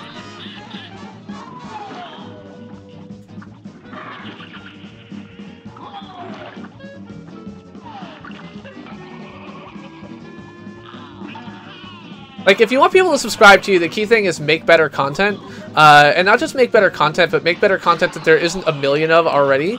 So people oftentimes are like, well, I make great content, but no one subscribes to me. And I'm like, well, fine, you make great quote-unquote content, but it is, like, exactly the same as a million other channels making this. Like, there are 20 million channels that monetize their content on YouTube, or quote-unquote tens of millions of pieces of channels. Like, tens of millions of channels is going to have a lot of repetition in a lot of key areas. But if you have channels like, you know, Mark Brown's Game Maker's Toolkit, or at Real Engineering's, like, animated educational lessons on in-depth engineering topics, or Primitive Technologies, like how to go out and make things out of mud in the bush, or other things like it, like, all of these things are able to gain millions of subs in the course of just, you know, 30 or 40 videos, because they're doing something unique. The videos that I have gotten the most views on are the ones that are not just out there and being repeated by everybody. How many people are playing Cuphead? Like, yeah, okay, fine, I'm playing it and talking about, you know, a bunch of different things, but that's just not enough. Like, why would someone want that over just a normal Cuphead playthrough? Why would someone want that over anything else like that? Like, I make my Family Tracker tutorial, on the other hand, has like 17,000 views because it's creating actual unique content. Hello, Anthony Fills Up Glass. And I think that that's something that people just so often ignore. Even within, you know, like, long-time successful creators. You know, that they're just like, well, I made this content before and it was really successful. It's like, well, the market has grown, and frankly, there's people who are doing the same thing you used to do, but better than you. And so you've got to find a new, you know, way to change up your content format, or your, you know, other things like that, and be better. And so when I look at my subs, and I have 3,000 subs or whatever else like that, like, I know that I could probably have more subs if I concentrated specifically on the type of content that is most effective for my channel, which is kind of, you know, tutorial-ish content rather than, you know, gameplay. But I really enjoy playing games, and so that's what I make. But I'm not trying to maximize success or make a business out of this or anything else like that. Okay. Okay. What's going on here? Fuck! Fuck! I came this close to beating him. See, this is where I really should have used the homing. I should have swapped to homing as soon as he pushed to page 4. I would have had him. I would have had him.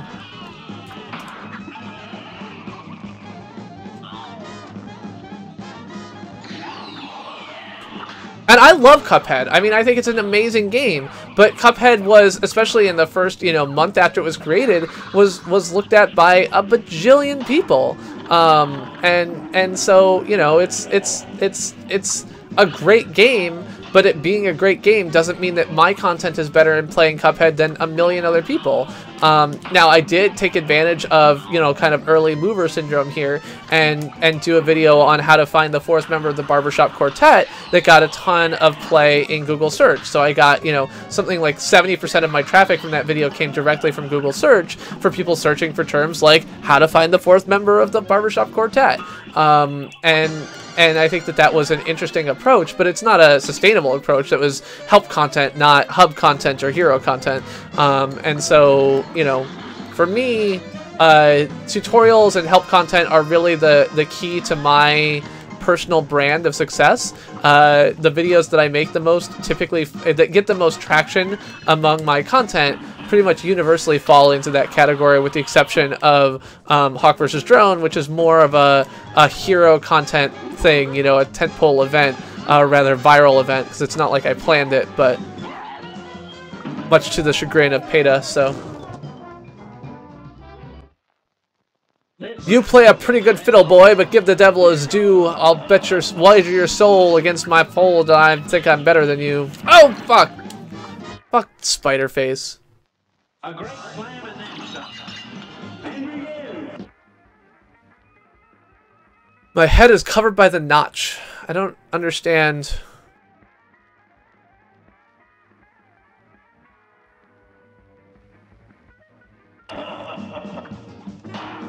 I mean, in the case of like Hawk vs. Drone, I kind of expected it. You know, animal versus drone attacks are you know, highly performing, and the Cuphead was very much an attack. Like, I played the game, noticed that I wanted there to be a video that wasn't. Oh, okay. I was like, I have no idea what you're talking about, but. If you're just talking about the iPhone X, I don't care. Does the YouTube video take up and like go underneath that notch? Or does it like limit the width of the screen to not include that?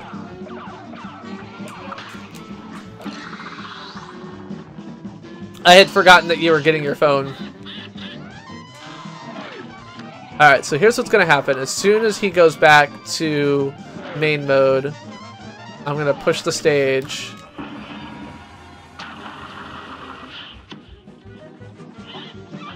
Not good.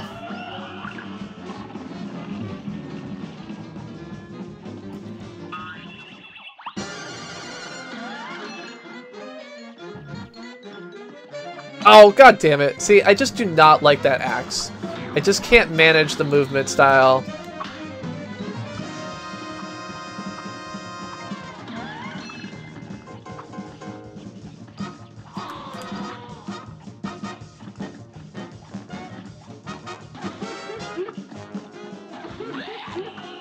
Oh, fuck!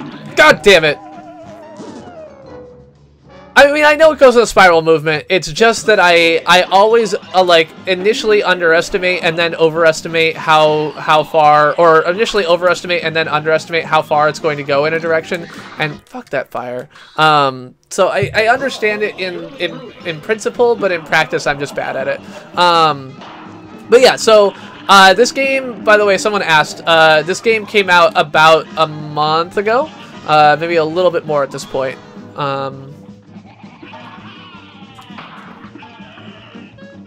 That smoke bomb did not go quite the way I expected it to, but okay. Alright.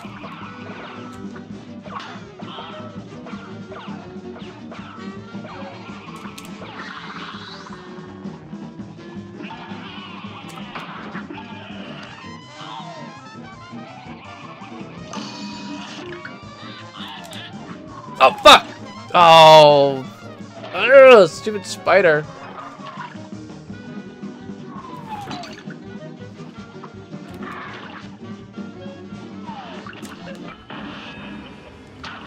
Yes! I mean, the old school animation is a huge, huge win. And they pulled it off so beautifully.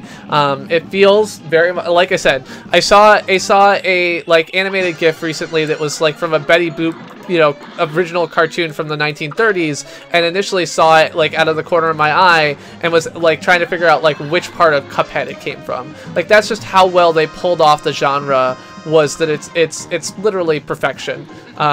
It's, you know, indistinguishable from the original that they were attempting to mimic, and I think that that's amazing. All right, let's get out of here. Oh, why did I jump?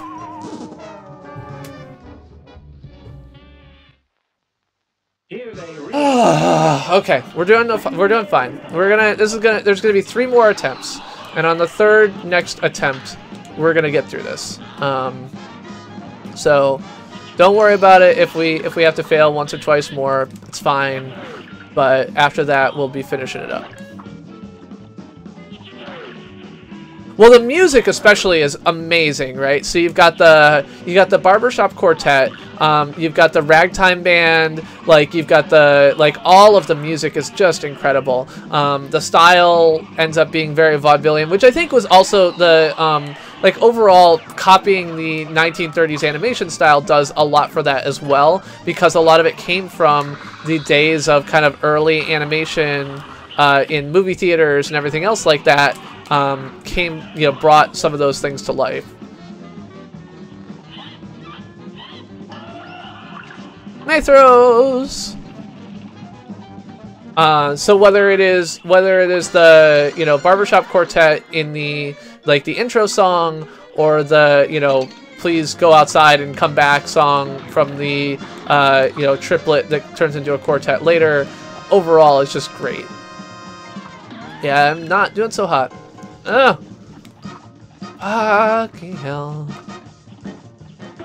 Alright, give me the bomb. Fuck! Yeah, it was this close. But yes. Well, Cuphead and his pal Mugman, they like to roll the dice, but then they came on Devil.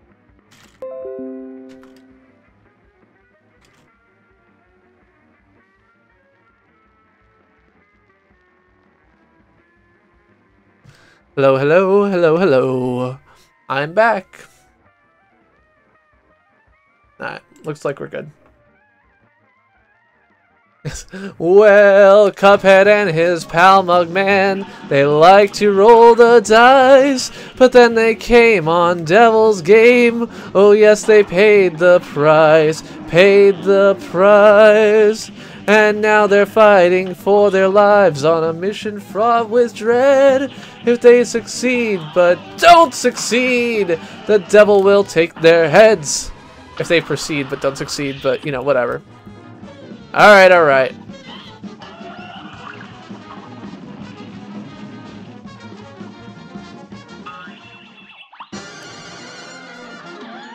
Which part did I get wrong, Snapclick Cat?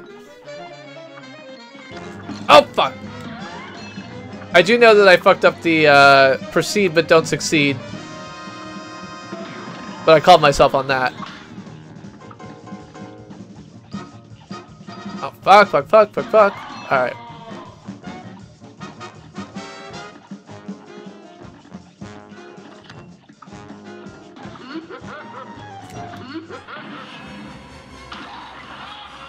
Ah, fuck.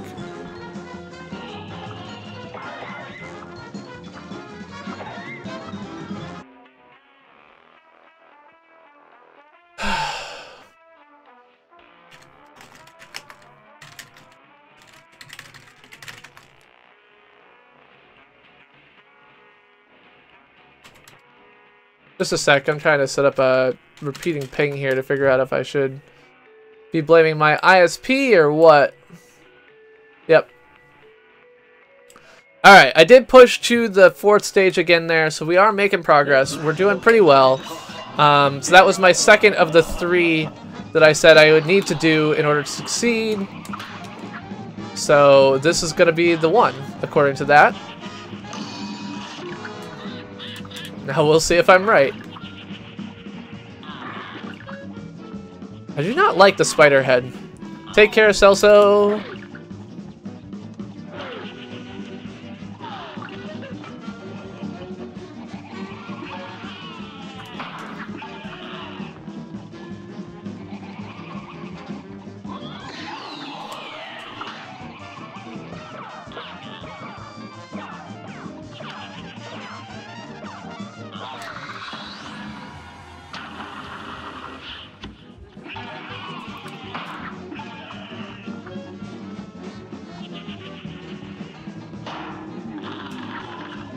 Isn't that what I said? So Anthony fills up the glass. I'm currently fighting the final boss of the game. So at the moment, all I do in this game is fight exactly this boss and nothing else. Earlier in the game, I fought a bunch of different bosses. There's also running gun levels. There's a whole world map and story behind it. But this part of the game is basically just trying to beat the last boss. I realize that if you have not been participating and have not had this suspenseful build up to this point, it can feel a little bit, you know, kind of silly to be at this point. Alright. I'm going to save it until we get one of these to come out so I can hit it at the same time. There we go. Oh, seriously? Another half second and I would have dodged it, but nope, of course not. Fucking hell. Okay.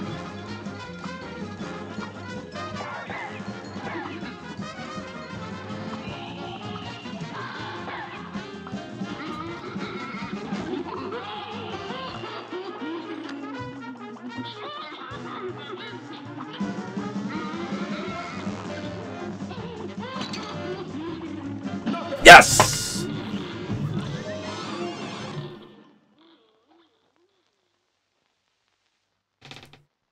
And that's the game, babes. That's the game. Yes, Anthony, that is a big part of what Cuphead is about. It was developed by two friends in Canada who grew up watching 1930s cartoons and really wanted to mimic that feel as in a modern video game. So, the brothers had triumphed over the demon, forcing him to finally give up. We shall accept your surrender, devil, but we're not done just yet. And with that, Cuphead and Mugman destroyed all of the soul contracts, releasing Inkwell Isle's residents from eternal servitude to the devil. To be fair, all of these people made deals with the devil? All of them? Really? Fine, whatever. Gosh, I can't wait to tell everybody, Cuphead said. The boys set off home and at top speed. Come on, last one there's a leaky cup, Mugman teased as they ran. Once home, the brothers gathered everyone together. You're all free of the devil's debt, Cuphead announced, and that fiend won't bother us again, Mugman added. The Elder Kettle was literally brimming with pride. Haha, brim, because it's a cup. As everyone began to cheer. Let's hear for Cuphead and Mugman. Hip hip hurrah! Hip hip hurrah! As an all-day celebration began, the brothers promised to never wander into trouble again, and they didn't. Until next time, of course, but that is another story. Whoop. So yeah, it's very much designed after the games of the cartoons of the 1930s, and I will run back and play my favorites. Oh, I don't know. There's credits, I guess. Our sincere appreciation to the members of our team whose loyalty and creative endeavor made the production possible. So yeah, Chad and Jared. Okay, they are brothers. Chad and Jared Moldenhonner are brothers, I guess, or maybe I don't know, related. And it was basically their games. They've had a small team of animators because this style of animation really isn't that common. They did digital inking, but everything else was done by hand. They had, you know, a guy who did hand lettering and type and everything else like that. A small number of programmers. It really just shows what you can do. And then, of course, once you get into the overall like a big studio, you get all these other things like QA, compatibility, blah blah blah, like all of these testing and big things. But the big band here, you can see you got like an 11-piece, like a 15-piece big band. You got the ragtime band, the tap dancer, the vocals. The barbershop quartet is called Shoptimus Prime. It's their group that does, you know, barbershop quartet stuff in general. You got all these thanks to all these people at Microsoft and so on and so forth. Bunch of other people, family and friends, production babies. Oh, 2 babies that were had. And yes, it is made with Unity, as someone pointed out earlier. And then, of course, the old style Fiend. Yeah, I love the old theme. And I think that's interesting to me, of course, is that, you know, obviously all this noise, this film noise is completely, you know, added. So it's interesting that they added both to the sound and everything else like that. Why am I not? Hello? Devil's Game. Then they paid the price. Paid the price. And now they're fighting for their lives on a mission fraught with dread. And if they proceed, but no succeed, the devil will take their head. Oh, I have to restart it? Okay. So I wanted to play the other Barbershop Quartet song that I really like, which is what you get when you find the 4th hidden member of the Barbershop Quartet. And so I wanted to go back and play that for us. I don't know if I've heard Steve Martin's quartet. But yeah, so we'll listen to the Barbershop Quartet, and then we will go into the CPG Rant of the evening. The CPG Rant of the evening tonight is a topic that's near and dear to the heart of another member of the CPG sponsor squad, talking a little bit about people who act all surprised when they violate terms of service and then get called out for it.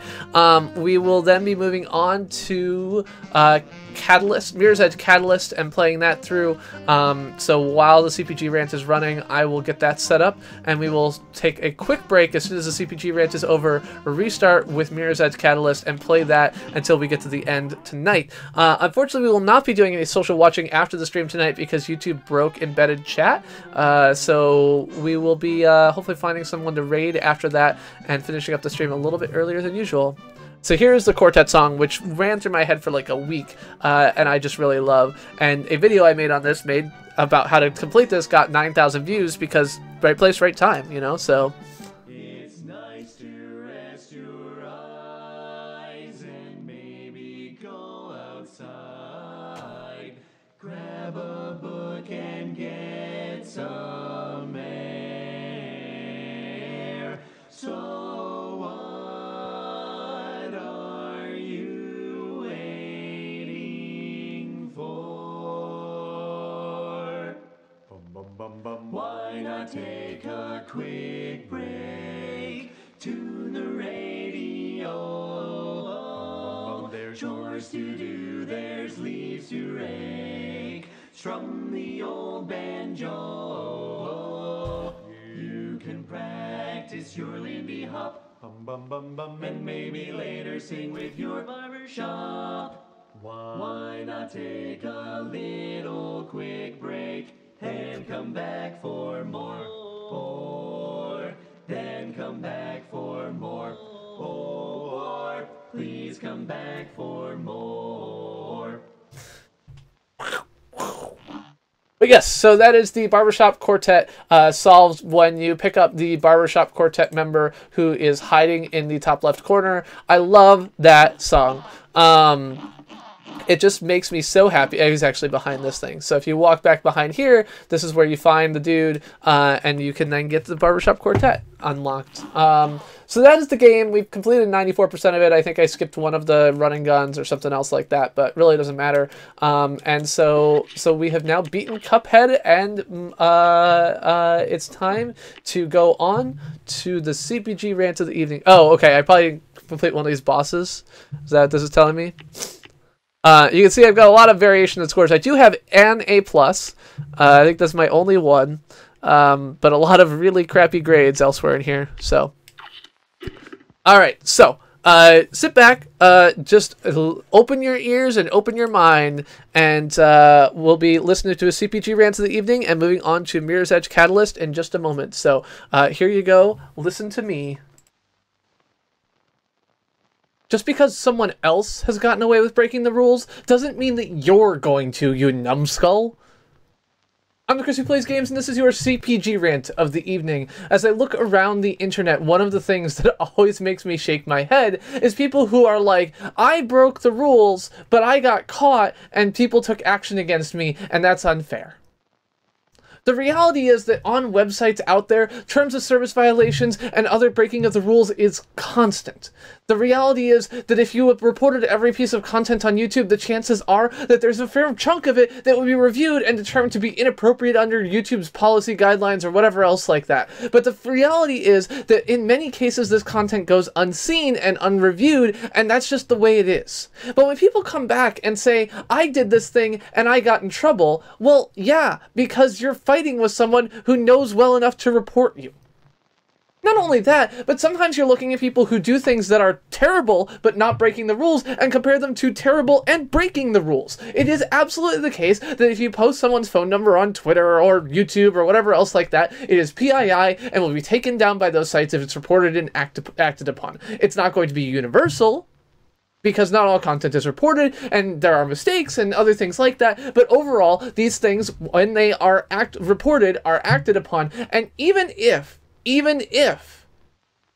that isn't the case, even if the service provider that you're talking about has chosen to be unfair in its implementation of the rules, you can't expect that they're going to be unfair about you. The defense of, well, they got away with breaking the rules, so I should too, is not an effective defense. It's no more effective than when the cop pulls you over and you're going 72 and the person in front of you was going 75. It does not matter. You were both speeding. The fact that he pulled you over and not them over, yes, maybe biased, maybe flawed, maybe a million other things, but it is the reality of the world that implementation is not the same, that the affect on people is not the same, and you are not always going to get away with it. Your defense cannot be, I was supposed to get away with breaking the rules. And so recently I saw a YouTuber who posted on Reddit and was, of the opinion that their video that was attempting to, take down another YouTuber for attacking them or whatever else like that should have stayed up. And the reality is that YouTube has anti-bullying guidelines in its community guidelines for video content, and maybe does or doesn't or whatever about comments, or comments don't get you strikes or other things like that. And so when you post a video that calls someone out and explicitly attacks them, it is against the rules. When you make a video solely to ridicule or attack, it is against the rules. And when I say it's against the rules, what I mean is that's a violation of the community guidelines, and that video deserves a strike. The fact that someone else's comments don't get removed, the fact that YouTube's implementation is not even, the fact that, other people have gotten away with it, doesn't defend your actions. Yes, implementations aren't fair. Yes, enforcement is unfair. Yes, the actions taken against one account will be unfair and not again another account will be unfair. Yes, that will happen. But if you get caught, don't express surprise that you got caught. Sure, express annoyance at the lack of fair implementation, and express many different things. In fact, that was one of the things that came out of the Twitter handling of Rose McGowan's account suspension, is that she participated in an act which is against the terms of service, and people said, well, what about this other person? And as a result, sufficiently called out Twitter that they took action and they, changed their policies or spoke about it or whatever else like that. And, I mean, it's good that mass pushback can result in more fair treatment. It is good that these types of things can be addressed. It is good that you can change the policies to not protect the powerful against the marginalized, to not protect the, all of these other things. And those are good things. But you cannot expect that you're going to get away with it just because someone else has. The most common place this question comes up on YouTube, of course, is in copyright. Copyright infringement is a common topic on YouTube because we live in a remix and reuse culture, and frankly, the implementation of copyright as it exists in the world today is not consistent with the way that people think it should be, so it causes a whole lot of trouble for people. They expect it to be different than it is.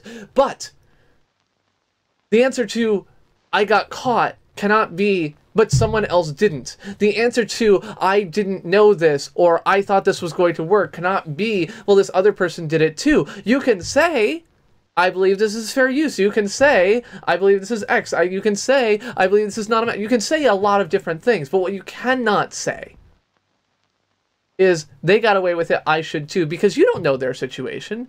You don't know if they paid for a license. You don't know if they have an agreement that allows them to use this content. You don't know if they have done something to cut this content up and avoid content ID. You don't know if they are more effective at what they're doing than you are. You don't know if they have more practice, more experience, and more knowledge than you do on how to do exactly what you're doing. What you know is that you saw something and thought you were doing the same thing, but you're not. Or even if you are, the implementation being unfair is also not crazy. Especially in the world of Content ID, where most implementation is via automation, where, all of these things happen, the automation will screw up. Or, more likely, this user has gone through an appeal, or the video was uploaded before it was put in Content ID and it somehow never got scanned. Like, there's all kinds of things that can go wrong there.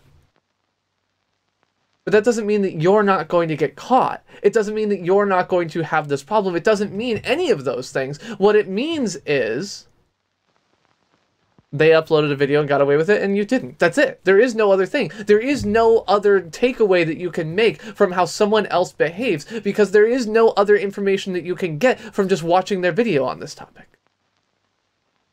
Whether it is terms of service violations or copyright infringement, whether it's this or that or the other, the fact that other people have gotten away with what is breaking the rules cannot be a defense of your own breaking the rules not being rule breaking. That's not how it works. So yeah, when you break the rules and you get caught, don't come crying to me with the excuse of, but someone else didn't get caught.